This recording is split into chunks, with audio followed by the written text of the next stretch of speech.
Hello, Ritu. How are you? Good, good. I'm good. Nice. We're waiting for everyone to join. Hey guys. Hi, good morning, or I Hello. guess afternoon for some of you. Yeah. Hello. How are you doing, guys, today? Ready for webinar? Let's do it. Wait, this isn't the practice? I thought. Yeah, it was yesterday. Okay, guys, cool. So then let's start.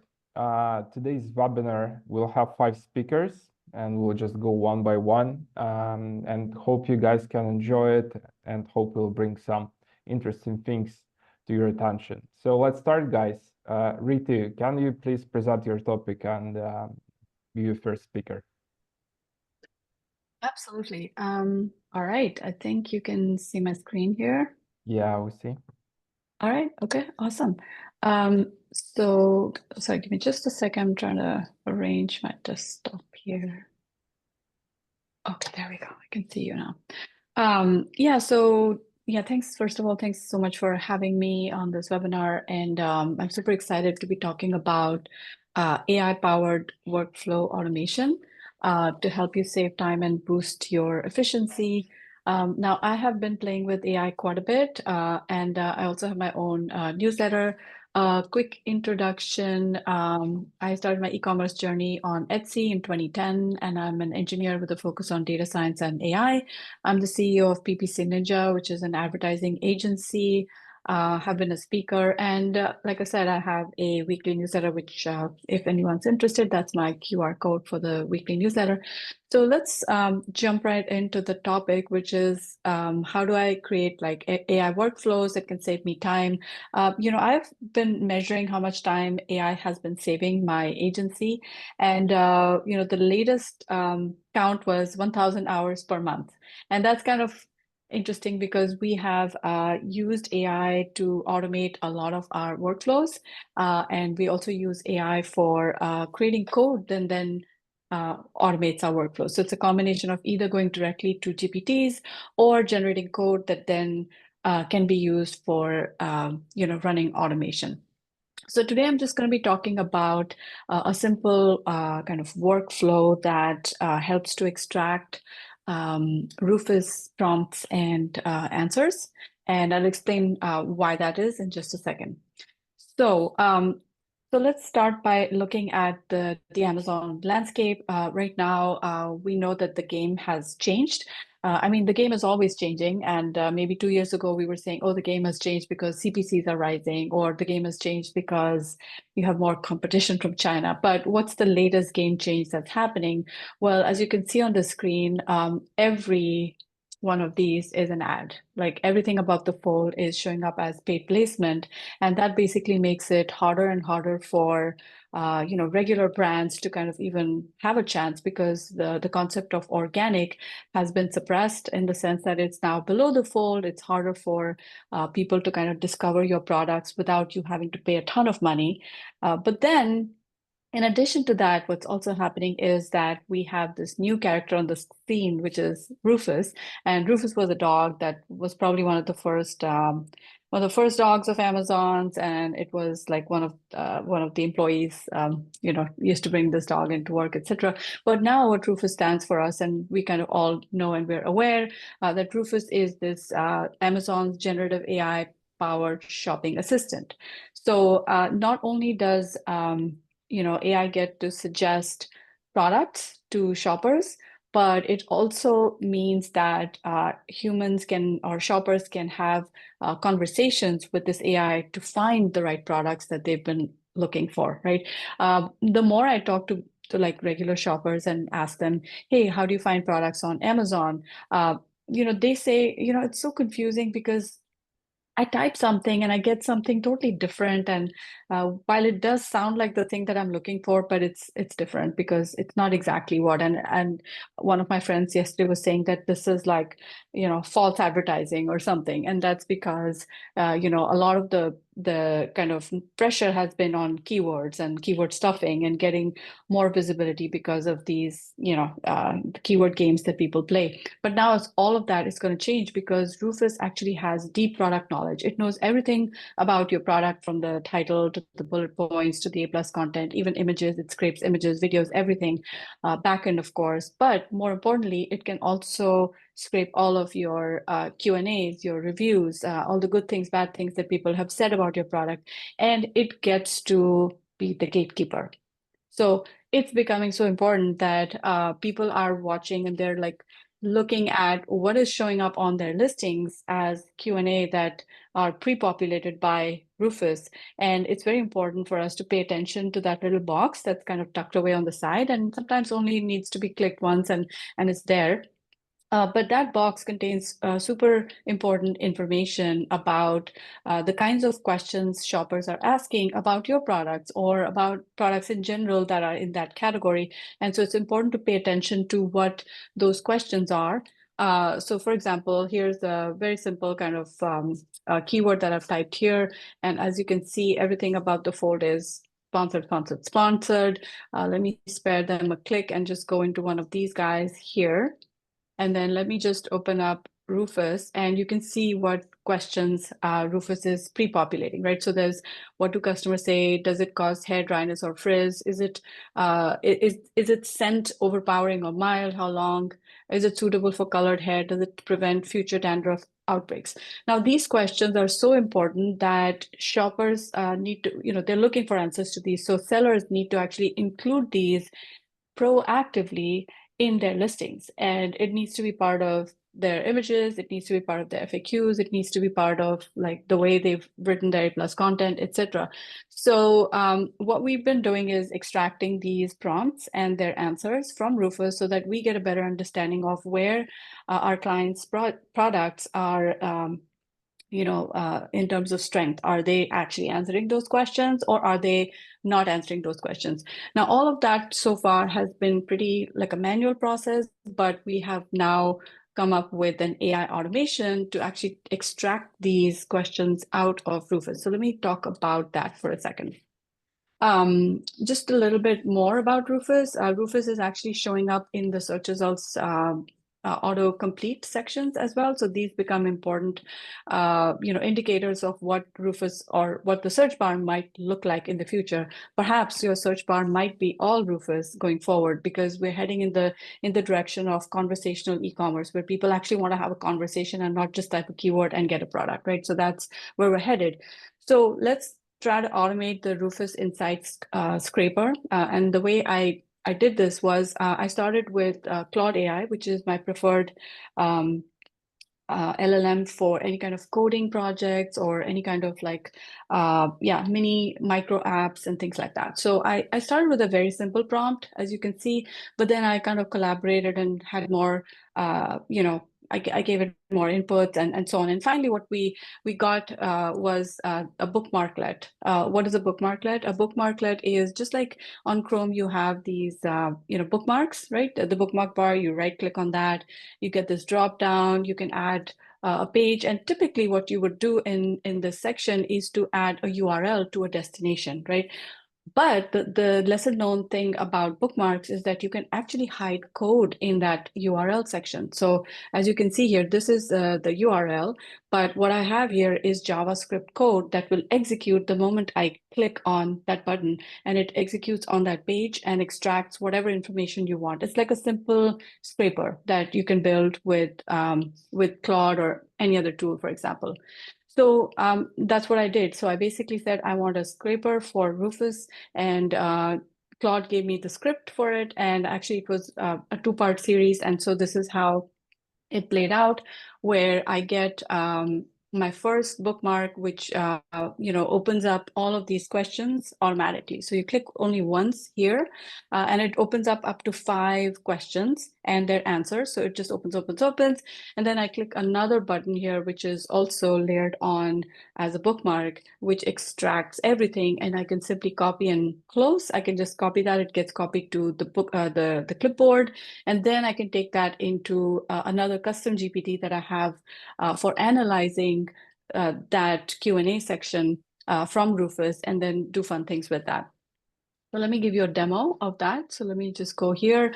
I previously pulled up this. So let me just show you what my two little bookmarks here do. So I'm just going to press the first one. I say auto, and now I'm hands-free, but it's doing it on its own. Like it's just opening up every question, giving me the answers. So it's doing that. And once it does that, I'm going to actually open another little thing on the side, which is another bookmark. So I'm just going to wait for it to finish. It's 4:05. Soon it's going to be 5:05. And there we are. So it's done extracting all the questions. Now I click on this and I have all my questions. I copy this and I'm done. So I've like extracted from Rufus all the questions and their answers. And then I can take it into ChatGPT. And this is another custom GPT that we built where we can upload our Rufus Q&A, the one that I just extracted, along with my title, bullet points, and A+ content, which I can even do a screenshot of. It doesn't have to be scrape. It can just be a screenshot of the whole page because it can read images. And then this will output high intent, low search volume keywords that are perfect for PPC, along with an FAQ that you need to get your Rufus optimized for. So that's kind of the workflow. And this is what the final workflow looks like. It's AI in parts, but human in the loop also, because we're not completely there yet. So that's basically my workflow, what it looks like: extract, pass it into custom GPT, then get FAQ, and then add those for PPC, and then enrich your listings and bullet points. Now, if you're interested in that Chrome bookmark code that I just shared, you can get the link there.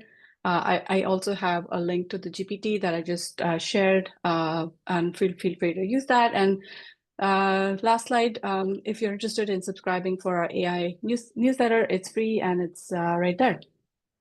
All right, I hope I finished in 10 minutes. I did, perhaps. Thank you. That was very helpful, Ritu. Thank you. Okay, guys, now it's my turn. Let me share the presentation. Do you see the screen, guys? Awesome. So guys, today we'll just go briefly through the strategies for a roadmap on how you can grow your business on Amazon. Actually, it's like pretty simple. There are actually like 5 ways how you can interact with Amazon, how you can grow your business on Amazon. And I'm more than open to share this roadmap with you. We'll go through each point over time. And if you have any questions, feel free to ask in the meantime. So when we look at the structure, there are actually 5 things that you can do. You can grow your Amazon US.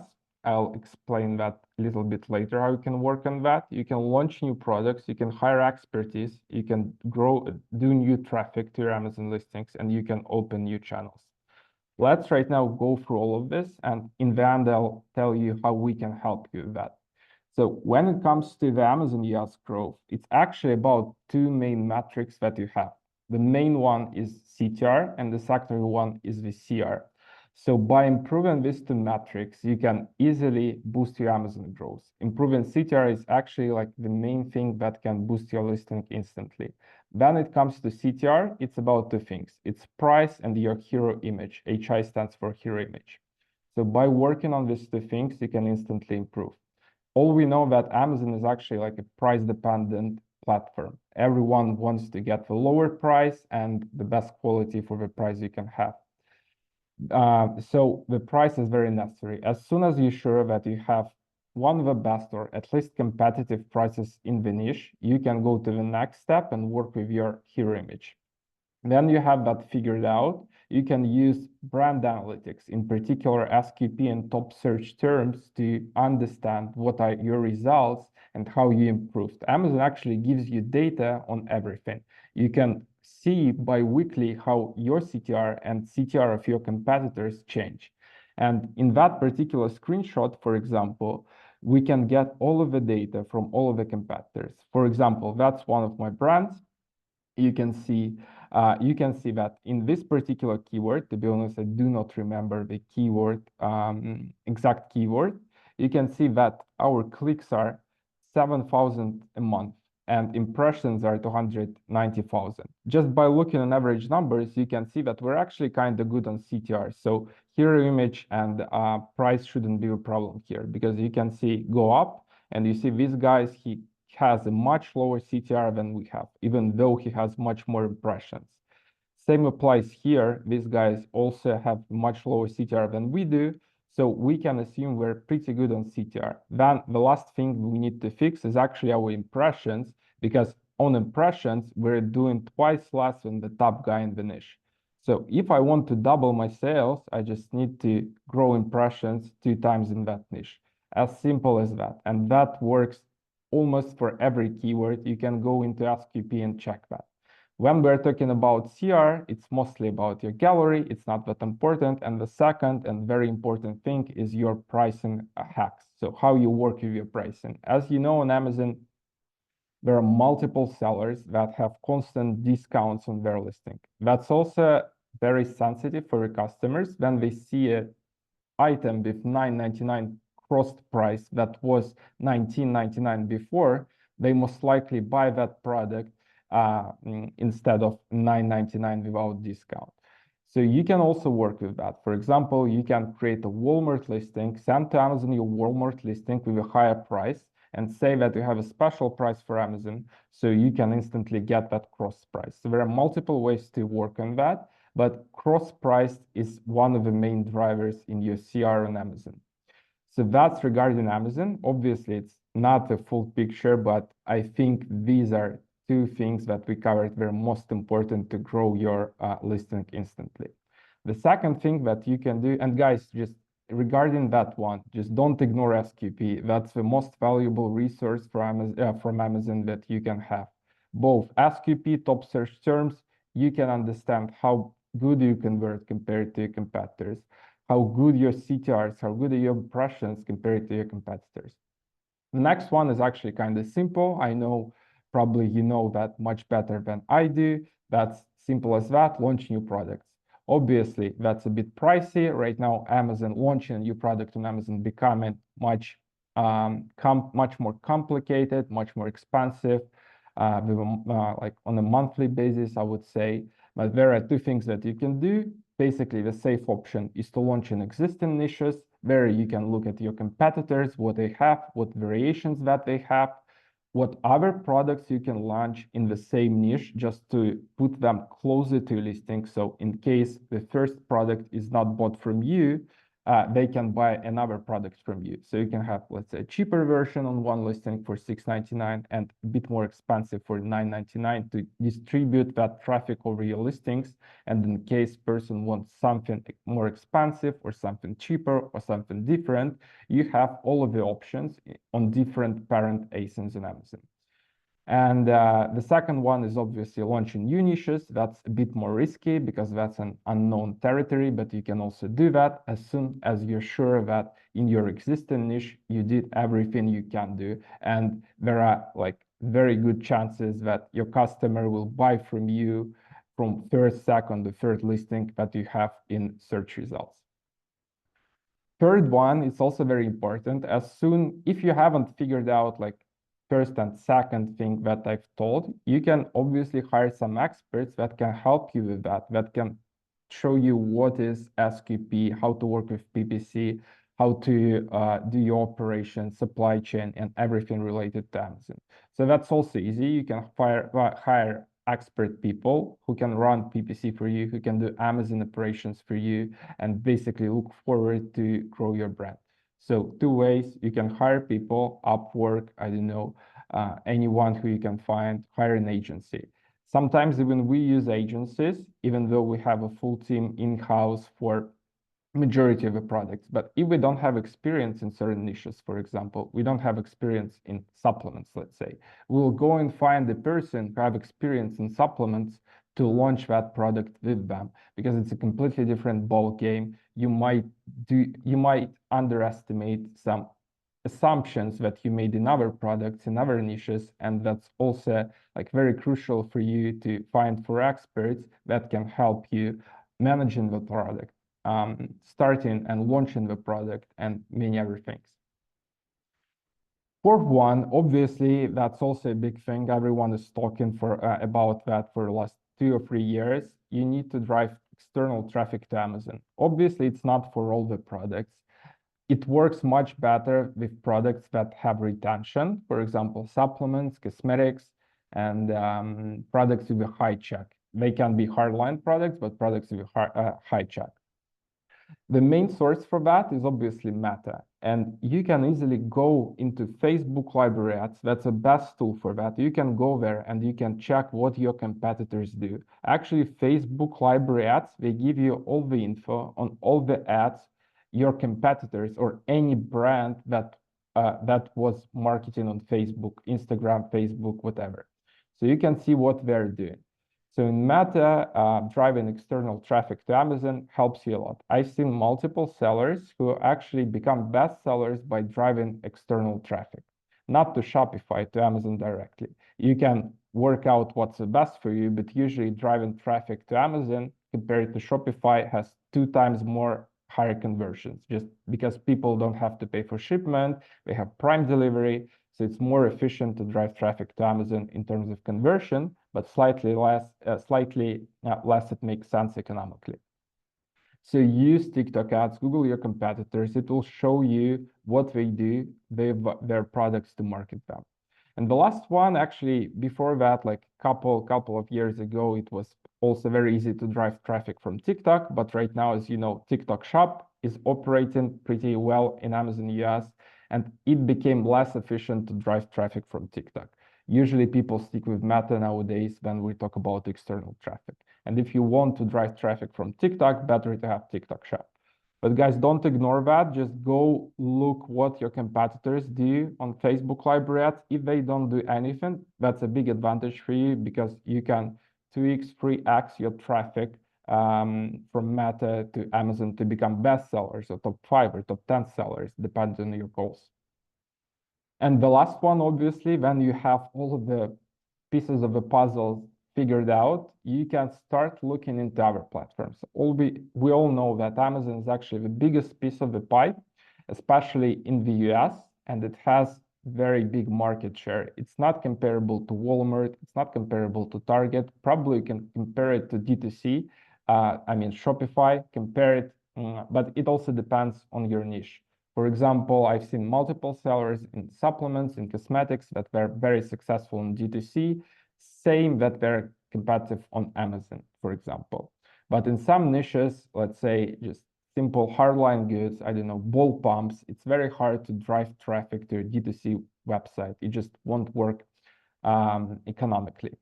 So then you have all of the pieces solved with Amazon. You know how to rank, you know how to do PPC, you know how to work with your CTRs on a weekly, on monthly basis. You can take a look into other things that you can do with new channels. So it's that simple. If you're in products with some retention, definitely try D2C. If you're not, try other marketplaces like Walmart, Target. I guess there are more than that. Also Fair, for example, a good B2B marketplace, and try selling in there. It won't bring you that much, but for Walmart and Target together, probably it can bring you up to 20% from Amazon. And the last piece of the puzzle, probably the most complicated in that chain, is Amazon Europe. As you know, Amazon is also huge in Europe. Compared to US, it's still much smaller. For example, if I remember correctly, Amazon sells around $40 billion in the US, while in Europe, it's around $120 billion. That's also sizable. That's a very good piece that you can capture. Unfortunately, it's very complicated to enter Europe on your own because you'll have to have new legal entities in each country, VAT numbers, and all of that. With that piece of the puzzle, actually, we can help you. We do expand brands on European Amazon. Basically, we're a distributor of successful Amazon US brands into Amazon. We will purchase your products upfront. We'll bring them into European countries. Under European countries, I mean UK, Germany, Italy, France, Spain, Netherlands, and Ireland. And we'll sell them for you there. We'll be in charge of everything. We even do compliance for supplements, for example, or for cosmetics. We do it A to Z. We start with research and then we pay for that. So if you're worried that your products are not ready for Amazon Europe, we'll make them ready for Amazon Europe. Just reach out to us. We'll check the market potential and get back to you the order we're ready to place. So we actually work with 2 models. Sorry, 1 second, my presentation got stuck.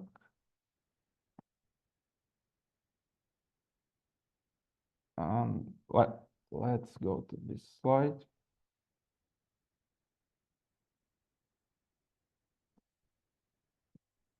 Yeah, so what do we offer? We offer like a quick launch. That's one of our advantages. We have all the structure ready in Europe. It will take us 4 months to start selling your products in Amazon Europe. If you started doing that yourself, probably it would take you around 9 months to 12 months to just open VATs in all of the European countries.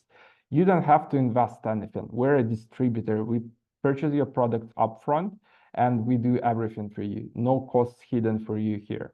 And obviously, the last one, the favorite one, no stress. If you're busy with US, you can give us your European markets, and we'll manage them, and we'll secure that market share for you while you're busy growing your US business.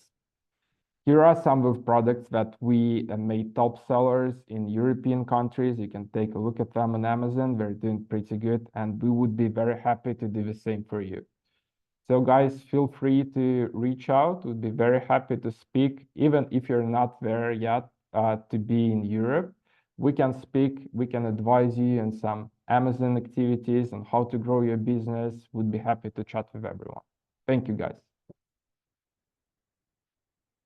Okay, so I believe, guys, that's it for my part, and the next is John.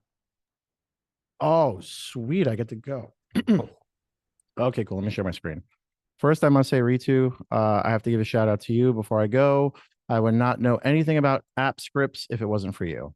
And that totally changed my life. So there's that. Okay, cool. So when we talk about main hero image, CTR, you can't get CVR without CTR. You have to get the click first. So I don't have slides. I'm not a slides guy. I'm very demonstrable. So we're looking at something I just pulled up over here, which is blueberry supplements. I've never heard of someone getting a blueberry supplement, but apparently that's a thing. So when I take a look at these, there's guys out there like Sports Research. They don't have to do best practice. They're a monster company. They do millions and millions of dollars. It does not matter to them. But if let's say this one, for example, I'll take Zazie. I don't know who they are. Are they doing best practice for the main hero image? No, because guess what? If you have a supplement, if you have a flavor, if you have an ingredient, if you have a value prop, if it's made in the US, all these things you have to show, especially if you're running ads. Because could you imagine if you were running ads on something like this, and I didn't see the word blueberry, and I was like, oh, I don't know. Yeah, I understand it's super clear, right? But if you didn't see a blueberry on the outside, or maybe you thought this was a gel cap and it was a capsule, and then you're running ads on it, and then someone lands and they're like, I don't like this. I don't like blueberry. I don't want a gel capsule, whatever it is. Your ACOS goes up, your tacos goes up. That's horrible. So how do you mitigate and bait this? Well, you take it and you make it better. And what I'm going to show you is very top secret. Please don't tell anyone. Keep it to yourself. These are my skills, tricks of the trade. So these guys right here, they're doing pretty good business, right? And it's not something that's made in China. That's the first thing you want to take a look at with supplements whenever you're doing any sort of post edits or eye candy, as Daniela Bolzmann says. I like that she says that. So you want to take this over here and let's jazz this up. So let's say this has a CTR of, I don't know, I'll make up something, 0.8%, right? How do we, if our CVR is really good and our CTR is not so hot, what do we got to do to make it better? So there's a magical tool that's super expensive. It's called Canva. And what you want to do is you want to go to Canva or Photoshop if you're fancy like that, that's fine. And drop it in there. And what are we going to add to this to make it better? So the first thing you want to add to this, oh, by the way, I'm with PickFu in case anyone doesn't know that. And all the stuff I'm talking about today, you'd want to test on PickFu. Don't take my word for it. I'm just a guy on the internet. So you want to go ahead over here and remove the background. Even though you can't see it, there's a white background over there. That's going to matter in a second. So we can't see the product outside the packaging. So do you show the products outside the packaging over here? We just see a bunch of smiling women and then this with a flag. So I don't even see the product. I'm actually shocked that they're doing this kind of business and they're not even showing the product at all. So now in the A+ content, I guess these guys are trying to keep this a secret because I cannot see the product at all. So I'm going to have to go and just assume that it's a capsule. Okay. So for the sake of this, I'm going to go to Canva and I'm just pull up a capsule. And whenever you do any sort of post edits, you don't want to do this. Don't be the silly goose that goes and takes, the Super Mario cartoony thing and says, there it is. Don't do that. Make it make sense, make it real, right? Obviously, you'd want to have your actual product, but if it's a white capsule and you don't have the photo, you can use it. Just make sure it looks good. So you see right then and there, that alone is going to increase that CTR by a fraction of a percent because you're giving transparency. You're showing people exactly what they're getting. Now, the argument could be made, there's a blueberry there, John. They can't see blueberry? No, because these images are super small and you have to optimize for mobile. So I'm going to go over here. I'm going to make it look delicious. It's probably not delicious. It's a supplement. So, I don't think anyone's chewing on capsules. So what you want to do is you don't want to do this. This is how you get an image suppression. Don't do this. It's not raining blueberries. Don't do that. I see people do that all the time. It's horrible and you will get an image suppression. What you want to do is make it look natural, right? So something like this. We want to put it over here. And then there's a reason why we remove the background is so that I can do, oh my God, live demos. It's never good. I can do this. And I just take it and I send it to the back. Boom. Right? Now, I've just increased that CTR even more. There's people that are saying, no, it didn't. Give me the facts, the data, this, that. Don't worry about it. I'm telling you it will. Now, when you go back to the listing, right, it's made in the US. Did you know this was made in the US looking at this? I didn't. So what you want to do is put it transparency. Now, this is the one time you can go into like a graphic made in USA. The biggest thing I see brands do that literally makes my skin crawl because it's so bad that if you do this, you're defeating any purpose of you doing it. They do this. They take this one like this and they're like, oh, our brand colors are green. Here we go. We'll make it green. We'll do this and we'll do this. Yep. Can't you see it's made in the US? Ta-da. We say it right there. No, because even someone who doesn't speak English will be able to tell right away, this is red, white, and blue America, made in the US. And a lot of people will say, but John, it's not on the packaging. Nobody cares. This is not a giftable item. This is a utilitarian item they're going to rip open from the package and guzzle it down and whatever, just like for a can opener, just like for anything like that. The only time you'll have problems with this is if it's like a mom box or something ornate that you're showing packaging and then you don't send that. That's where you're going to have a problem. So then you take this and you put it wherever you want. For the sake of speed, we'll put it right there. I kind of like that. Now, do you know how many you're getting in here? That's 120 vegan capsules. What does that mean? That's not clear. Is it 120 days? Do I have to take 10 a day? Is it like a crazy thing? So then now you have to go back and see, okay, what is it? Okay, so it's one a day. So it's 120 days. So you can do a 120-day supply, or you can do a 4-month supply.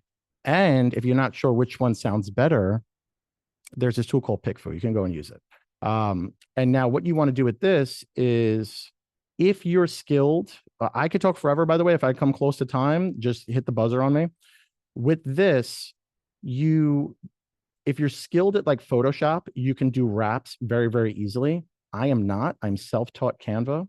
So for me, this is the easiest way that you can do this, right?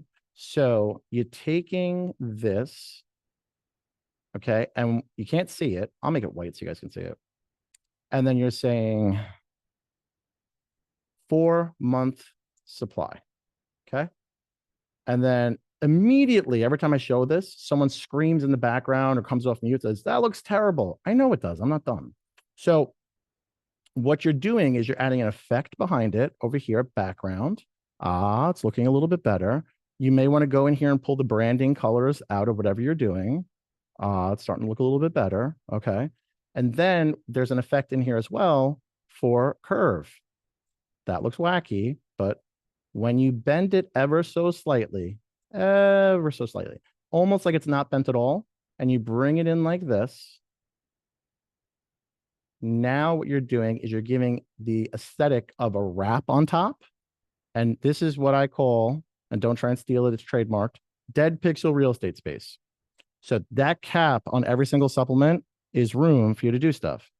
Then what you want to do is just drill down the transparency just a little bit like that. So it looks a little real. Now, you tell me, if you were shopping and you saw, give me this, get over here, you. If you saw this, would you know more or less than when you saw this? I can shop directly. For a period of time, Amazon was doing buy it now from the SERP in supplements. I think for like a month. They stopped doing that. It was crazy. But literally, if I can buy from your main hero image alone, you have a good main hero image. So that is the quick down and dirty. One thing I'll say, and I'm going to wrap it up in a minute. One thing I'll say, please, please, please do not do this. I don't care what you're selling. If I see another one of these jams on someone's hero image or something like this, you're not in a Sprite commercial. You should not be having this. I'm actually kind of shocked that Amazon allows this to kind of go through, but that's not good.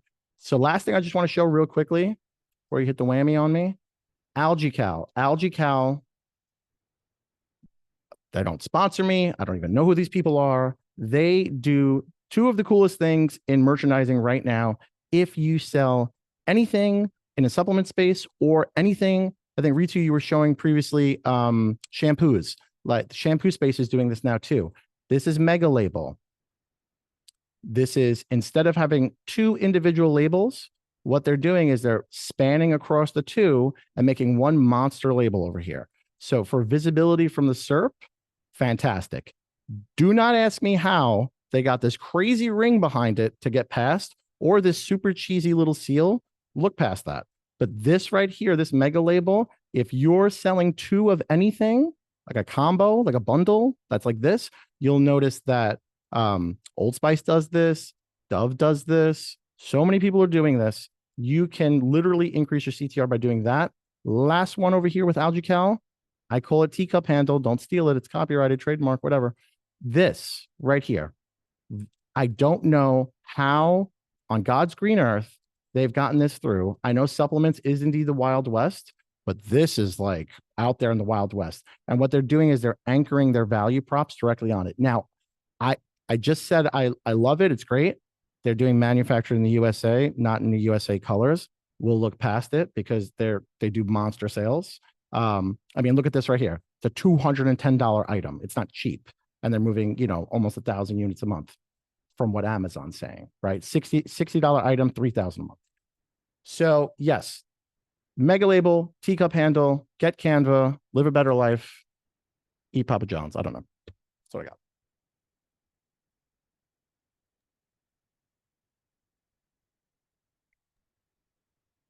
Thank you, John. That was awesome. You'll get my invoice after. Don't worry about it. Yeah, it was actually like very cool how you improved that in just several minutes live. That was very cool. Bunch of experience. Thanks. Cool, guys. Let's proceed. Ali, please. Thank you. And John, you just covered a big part of, what I'm going to be talking about today is, a lot of product differentiation in a competitive market space. I'm Ali with Woo or WishingUWell. Excited to be here today, and I want to talk about some of the strategies that we've successfully used at WishingUWell to help grow our brands, and want to discuss how you can leverage them for your own success on Amazon. These strategies are all interconnected, and each one plays a critical role in helping your product stand out on Amazon, which everybody knows. Amazon is constantly changing. You really have to think out of the box in order for your products to stand out in this extremely competitive, saturated market. They also play really well into what my fellow speakers have already been talking about and will be talking about.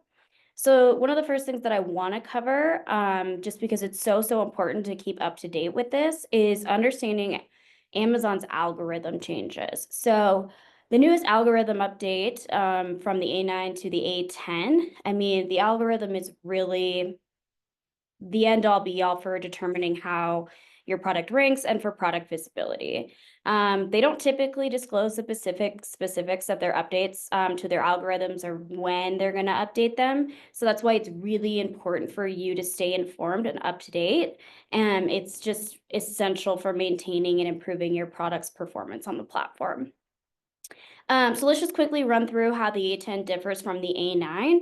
I really like actually a lot of these updates. There are a few things that are going to definitely affect brands that were previously being very successful. But I think that the updates are taking more of a holistic approach, which is so important on Amazon. Your Amazon business should not be done in a bubble. The A9 algorithm was more focused on keyword optimization, how well your listings match the terms customers searched.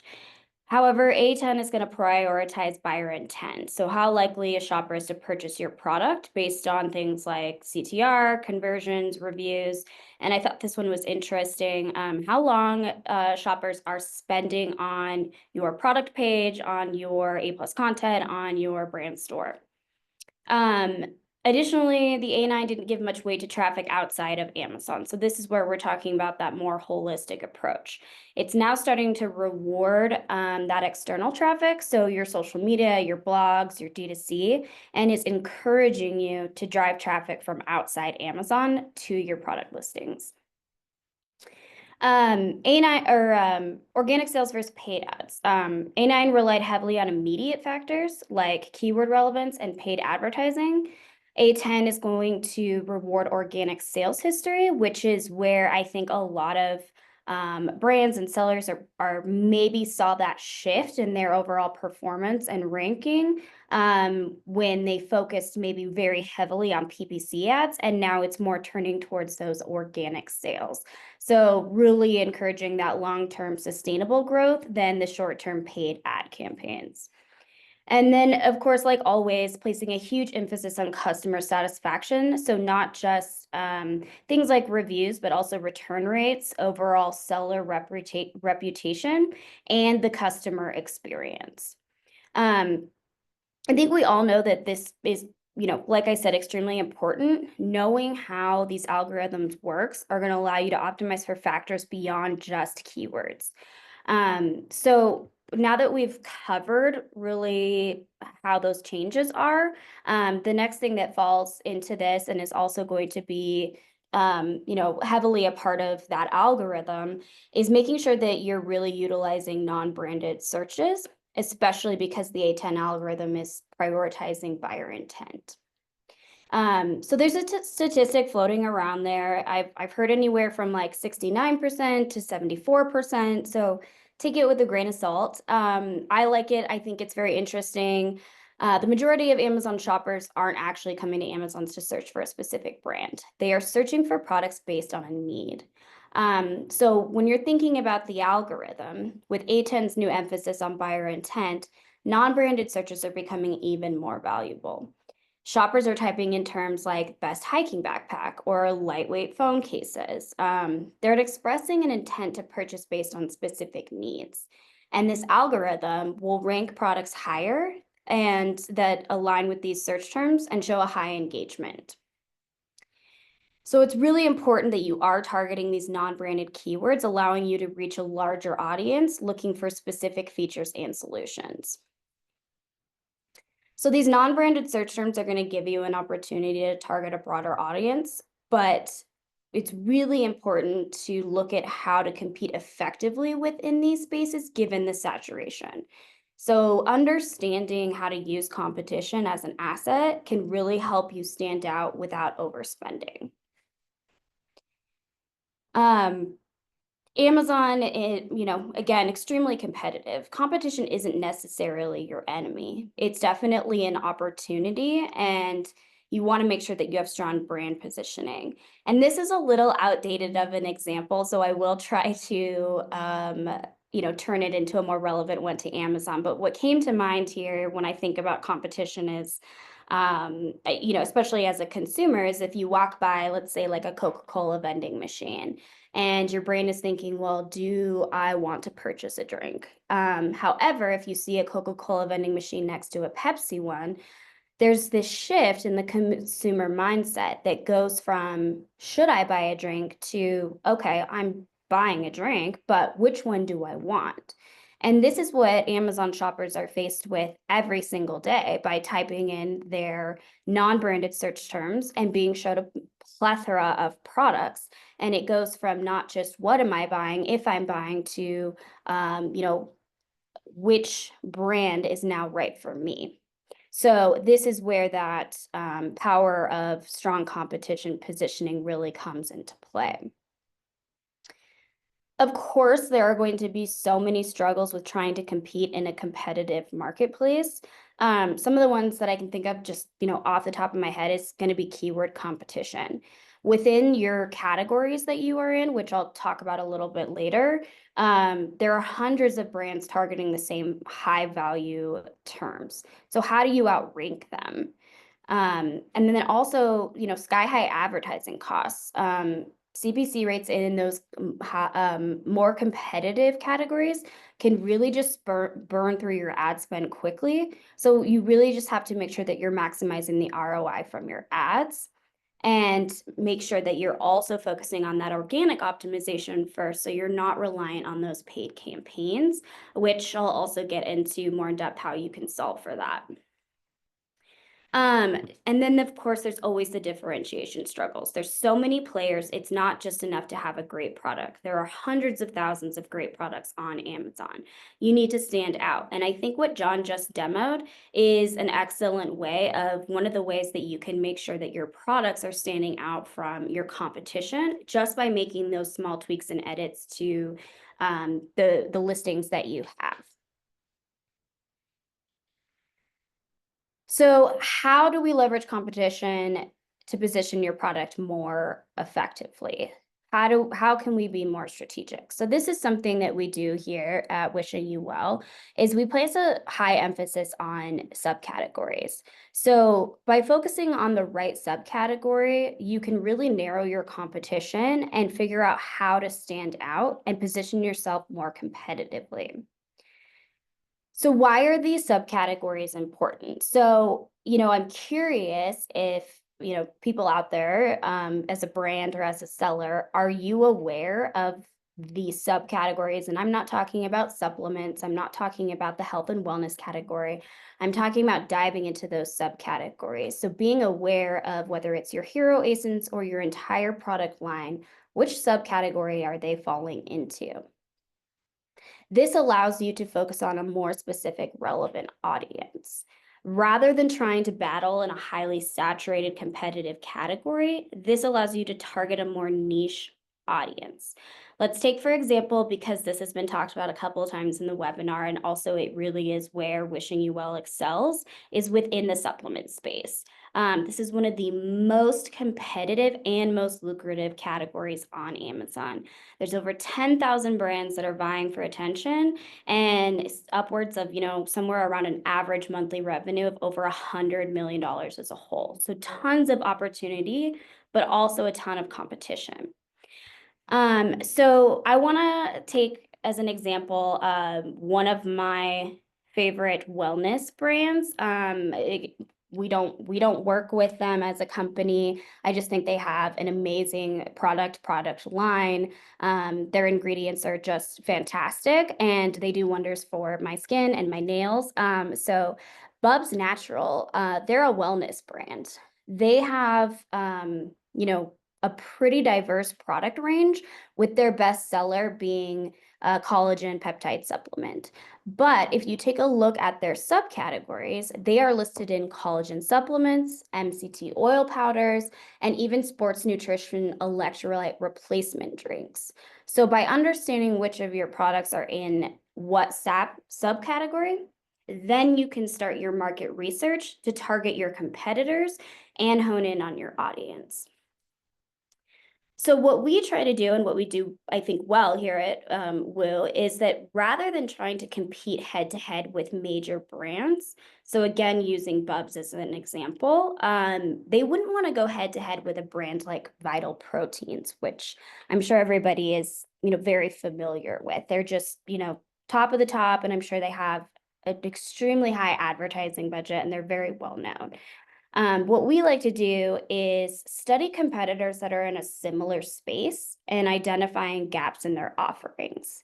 So by looking at the competitors who are slightly above you in revenue and slightly above you in market share, you can then determine where you are able to outshine them. And again, this is where your market and competitive research is going to come in to understand what tweaks you can make to your listings to take over their market share and capture their customers and get those customers to make a switch to your brand.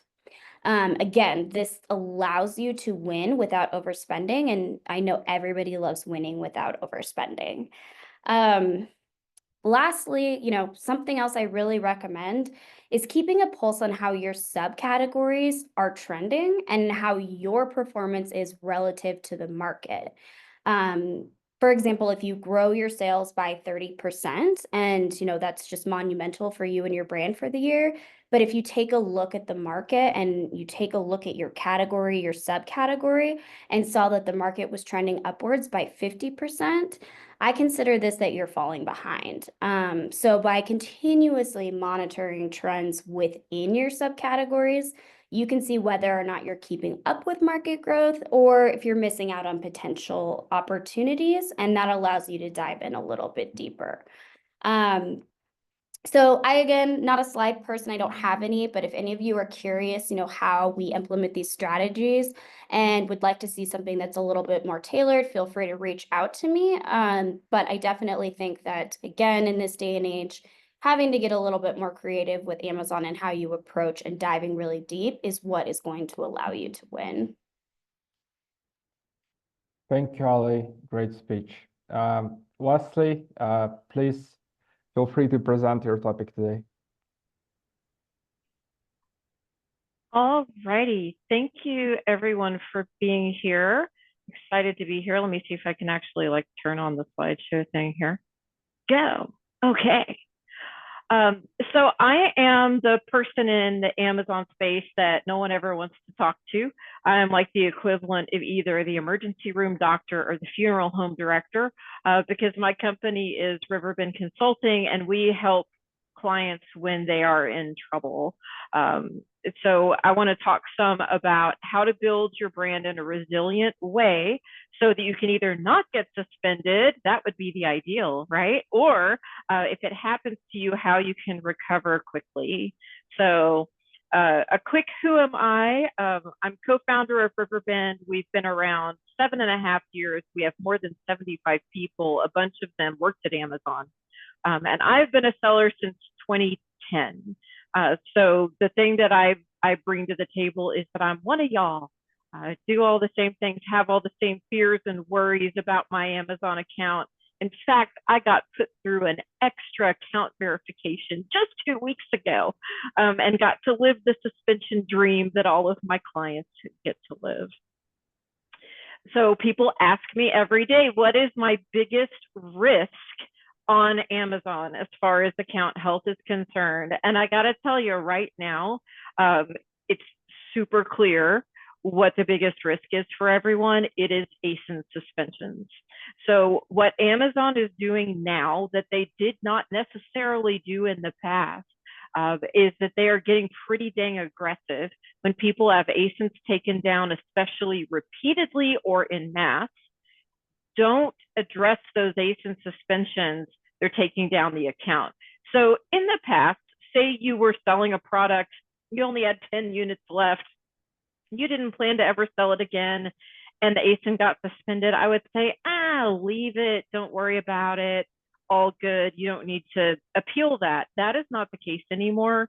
You really do have to appeal every ASIN suspension, even if you don't intend to sell it again, because they are really looking at your intent. Are you taking care of the account they want the way that they want you to?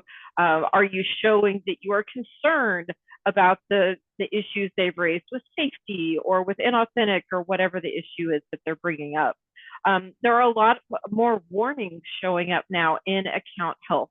So when you look at that account health page with that scorecard, and it shows you have inauthentic violations, IP violations, whatever the case may be.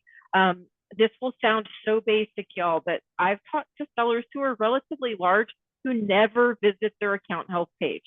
Because who would want to? That's not how you're making money. It's not how you're sourcing products. It's not exciting. It's not, John turning your product into something that looks a lot cooler on the page. All the things that create money. It's all just negativity. But you really need to have yourself or a VA who is looking at that page at least once a week. Sometimes the magical little email warnings you're supposed to get about a suspension for an ASIN or a problem, sometimes they don't come through your email. They only show up on this page. It's a bug, not a feature, but it is something to know about. Also, I say here, one of your biggest account health risks is your team, especially if you use VAs, if you use other people's VAs, if you have people in your account you've never met, and if you have incentives for your team that are aligned with revenue. And I really love talking to people who are interested in brand building about this particular topic. You would be horrified, especially since we've brought up supplements several times today, because like Ali said, supplements is wild and aggressive and super competitive. And so people will say to their team, I'm going to compensate you in part based on revenue. And then they don't add the part about how, but you can't break these rules that get me suspended from Amazon permanently, and with a warehouse full of inventory I can't move. And then their team gets really aggressive about getting fake reviews and doing all the things that Amazon does not like. So your team is a big risk to your account health. You have to make sure they're actually going to follow the rules. So what if, see, I put these dogs on this page because they're so much more cheerful than what I'm talking about. Also, these are all dogs of Amazon. I'm sure you've seen all of these dogs on a dog page on Amazon. What if your account or ASIN is suspended? Because the goal here is, God forbid, your hero ASIN is taken down or your account is taken down. How do you minimize the damage? This is something that if you sell long enough on Amazon, it will happen to you. It happens if you're a good person or a bad person. If you follow the rules or you don't, these things do happen. It is not a reflection on you necessarily. It happens to everyone. So if it happens to you, what do you do? And my number one piece of advice, if there's one thing you remember from me talking at you here, it is to take a deep breath and read. Read what Amazon said they think you did. Absorb it as though you believe them.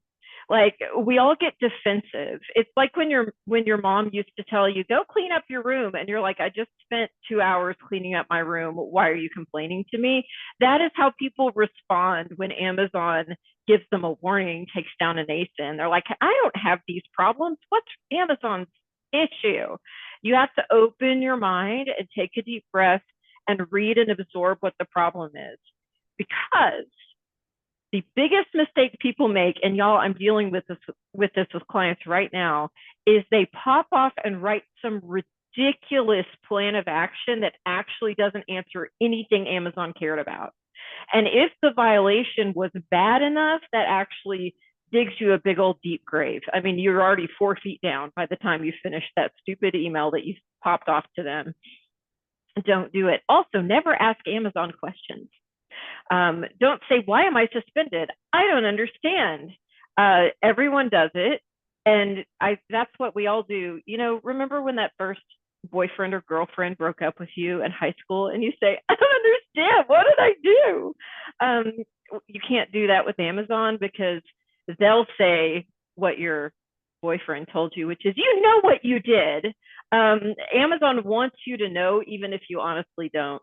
You've got to dig around in the data. You've got to figure out what the problem is instead of asking them. Because if you ask what you did, they take that as you don't care, you're not paying attention, or you're lying. That is not a good answer. And then my third thing for you to remember is, if you aren't super confident about what you're doing, get help. And if you don't want me to help you, ask me who else in the industry would be good to help you, because I will refer you to other companies. Y'all, I was literally up last night. I couldn't sleep. And part of it was because of these 3 related companies in the supplement space who are all suspended right now. And I couldn't sleep last night. I was trying to figure out what to do next. And they are like the epitome of all these things. And they're smart people who've sold on Amazon a long time. But they got emotional and upset, so they reacted. And then they wrote appeals that actually dug them down. Instead of 4 feet deep in the grave, like I was mentioning, they're actually like 6 feet deep. So, get help if you don't know for sure what you should do and how you should answer. And because I like to be trendy and cool, the last thing I want to talk about is TikTok. And now you're thinking, what is she doing? This is an Amazon thing. Yes, it is. We're talking about Amazon. But I've been seeing something really interesting, and y'all are brand builders. You are people who want to conquer the world and build a brand. And right now, TikTok is like Amazon in 2014, hot, cool. You can make a really quick impact there. There are a lot of great TikTok agencies who will say, I can build your brand. I can get you influencers. We're going to build some sales, and then it's going to help your traffic, and it's going to drive to Amazon too. And all that is true. TikTok is awesome. And I have several friends who are sellers doing great on TikTok. If you choose to do that, it is super important that you have a TikTok team and you have an Amazon team, and the people on the TikTok team don't do marketing for Amazon. The rules are very, very different. And so TikTok right now, the rules there are like Amazon back when I started selling on Amazon. I was going to say 150 years ago, but it was 15 years ago. It was the Wild West. I mean, you could do anything. You could list anything that you bought from anywhere and it would sell, and the margins were insane and there was no competition. It was glorious. Well, TikTok is a lot like that right now. There are some rules, but not a ton. There is a lot of platform manipulation. There's a lot of, you're buying reviews, you're buying influencers, you're buying all these things. If you do that stuff over on our beloved Amazon, that'll get you shut down right quick. And it won't just get you shut down, it can get you permanently blocked.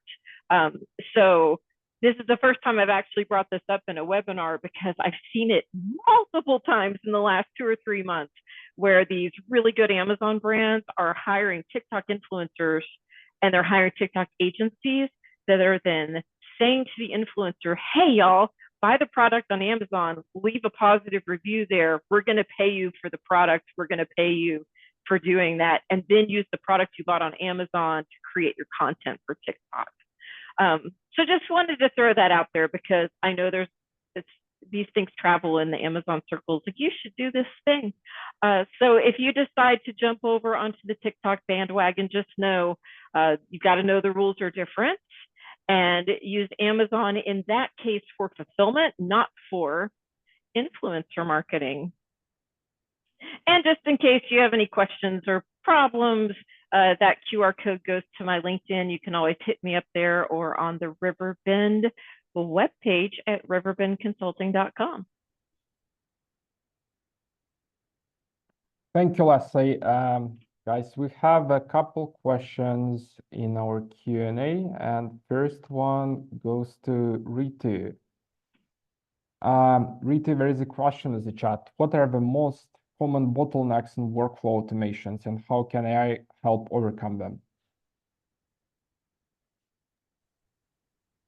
Right. So bottlenecks in workflow automation. Okay, so I think design would be the biggest one, because you're trying to imagine a workflow from start to finish, and there might be sections of that workflow that are just not possible to achieve right now, given the state of AI. So I'll give you an example. Yesterday, I was trying to figure out how I could convert a Loom video and basically extract a transcript from a Loom video and feed that into ChatGPT and give me a summary, right? That was kind of, I assumed there was some way of doing it, but I failed. I spent about 2 hours trying to figure out how the hell I could get a transcript out of it. I use make.com for most of my automations, and I just got stuck because there is no way to do that, unfortunately. So there's those sorts of assumptions in our workflow that we discover along the way, and then you're like, okay, this didn't work, So I would say it doesn't mean that you should give up because you shouldn't. There's just so many different ways to achieve it. You might substitute a missing piece with human in the loop and just keep going with that, So that's kind of how I tackle bottlenecks in the workflow. Awesome. And one more question to you. What are some real world examples of AI-driven workflow automation that have significantly improved efficiency? Okay, so I guess one that I can share is a social media marketing workflow where we, have this Google Drive folder where a graphics designer will upload an image that's meant to show up on Facebook, but there's a step in between which requires AI, and that's basically generating the caption by looking at the image and figuring out what the image is about, and then generating a smart caption. So this is one example that we've automated. So we simply upload files to Google Drive. It picks up, there's a watcher or there's a module within make.com automation that's watching for any new file that's added, and it's doing it on a schedule. And then it picks up that file, it converts it into a format that ChatGPT can accept. And then ChatGPT is connected through an API, which is also in the workflow automation.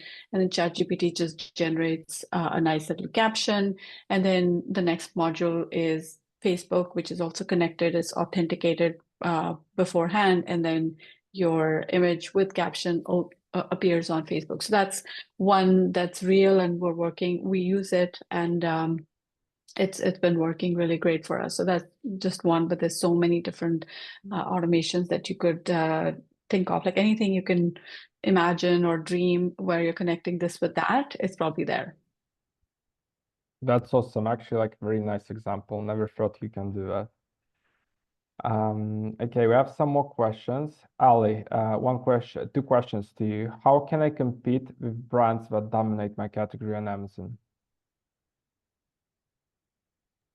Yeah, great question. So I think it really just goes back to what I was talking about earlier, is really understanding where you lie in that category and where your competition lies, and also making sure you understand who your consumers are.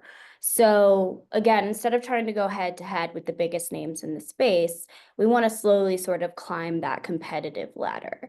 So one of the things that we like to do is we like to take a look at, within our brands, who are other brands and possibly sellers, if you are a reseller, that are doing slightly more revenue than us. Their market share is a little bit higher. That's where we go in and we're going to take a look at their ratings, and we're going to pull consumer insights, and we're also going to take a look at all of their listings, and we're going to compare their videos to our videos, or to our brand's videos, as well as their images to our images, their product descriptions to our product descriptions. So diving in very deep to see where there are possible gaps, and making sure that we are identifying those gaps and using those to push our presence ahead and overcome their market share. Of course, strategic advertising is always a key factor in this, but by trying to go after some of the biggest names in the space, you're just going to, run through that advertising spend as soon as, so fast.